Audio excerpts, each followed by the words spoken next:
So it's my pleasure to introduce Gwen Steele with our presentation from Minnesota. This is Minnesota's eLink program that she'll be talking about, conservation tracking and grants management system. So welcome, Gwen. Thank you. It's really a pleasure to be here. Thanks, Ray. So eLink is Bowser's conservation tracking and grant management system. It's really designed to meet all of Bowser's grant business needs and help us meet statutory requirements related to the funds that we're working with.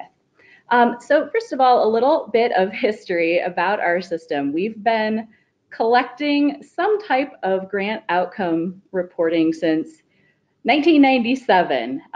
That started with our LARS system, which predates my time at Bowser for sure, required local governments to send in floppy disks with their information. We went through a couple of systems that were customized off-the-shelf programs, moved to a web-based platform, and finally moved to the current custom eLink application in spring of 2013. So those will be the screenshots that you're seeing today. Let's see here. Just experiencing a little delay here. So we do a relatively high volume of grants at Bowser each year. I feel like that 2,000 number is maybe a little high. It's a little closer to 12,000, but we also host a number of other agencies' grants in our system that need to collect similar types of information to Bowser. We do have 50 unique programs that are open in our system right now. Each of those may have different reporting requirements, different payment schedules. We're able to use the system to kind of customize that workflow and set up those grant-specific, program-specific details, and then move the grants through workflow. We're handling $40 to $60 million in grant funds per year. That means responsibility for oversight of those grants in the system. And we work exclusively with local governments as our grantees.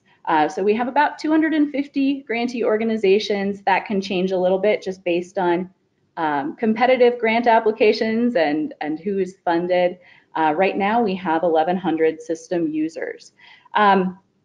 Just wanted to mention that we tend to do grants instead of contracts, again, because we're working with local governments. Risk is a little bit lower. We also need to be able to do some advance payments to them. So grants gives us that flexibility to do that. But as the volume of our grant making has increased, we have a large number of grants, a large number of grantees. We really need a robust system for monitoring progress, reporting, and outcomes. So I want to talk a little bit about why we collect what we do. A major driver for us has been passage of Minnesota's Clean Water, Land, and Legacy Amendment in 2008. Voter support for that is really fantastic. It means we've had a lot of funding available for clean water projects that are administered by typically the local government partners we work with. So we really handle a bulk of those clean water funds through our agency. But we also have a lot of public interest in what's been done with this funding, an emphasis on outcomes. And this really dovetailed with a lot of the information we were already collecting, but having a system that allowed us to extract, analyze that information, and turn it around and make it available to the public was also quite important. So you'll see our system collects measurable results. We have places for users to input pollution reduction estimates using a number of different calculators. Then we're able to take that aggregated data, turn it around, present that to the legislature, the public, and other interested stakeholders. So just an example of some of the projects that we've just kind of completed recently. We're able to analyze this eLink data that's been used in a Clean Water Performance Report, Clean Water Accountability Act report, and Minnesota's nutrient reduction strategy. So it just really dovetails with all of the information that we're already collecting and can be combined with other agencies reporting information to get a good picture of what's going on in the state.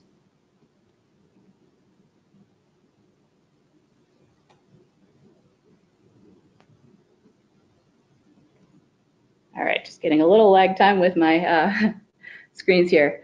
Okay, we'll go into a little demo of the user interface, but I wanted to touch on what we use the system for. This ranges from everything from collecting applications to developing and routing our grant agreements and amendments. We're able to capture and approve work plans and progress reporting in the system. I mentioned that we have workflow. This is really important for us to meet our business needs, and especially with a large volume of grants that we're monitoring and many different staff people involved in that process. So this workflow triggers notifications and a number of automated actions within the system. We capture those proposed and completed practice details, mapping of practice locations, and also those pollution reduction estimates. We're able to generate a number of reports and forms through the system. So you're seeing a number of grant level reports that are available to all users of the system for any grants that they have permission to see. So whether that's the grantees or the grant managers, they're able to monitor that information. eLink is also Bowser's primary contact management system for all of our local government partner contacts. It's used by partner agencies, as I mentioned before, to monitor select grants of theirs, and specifically those where pollution reduction estimates are collected. And a relatively new feature for us was to be able to provide access to auditors. So I'll talk a little bit more about that as well. Some of the other features that we have available, this is some multi-grant tracking reports and views. For example, payments that are made, different activities if an organization wants to see things not just at the grant level, but organization-wide. Bowser can also do this and get a look at kind of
capture those proposed and complete journal as part of each grant so that the grant manager can make notes about and forms through the system to them completing progress reports that are available to all users. Anything that might be out of step with our typical processes. As I mentioned, we were able to create a role for the auditors. Our last audit, I think I could say, contacts. It's used more smoothly because we were just able to do that basic training with them. They had view access to all of the grants, and for us was to be able to provide access. You know, we're able to that as well, and get most of what they needed directly from the system. So I guess that's what I've got. I can turn it back over to Ray, and I believe we have time for some questions a little later on. Kind of a picture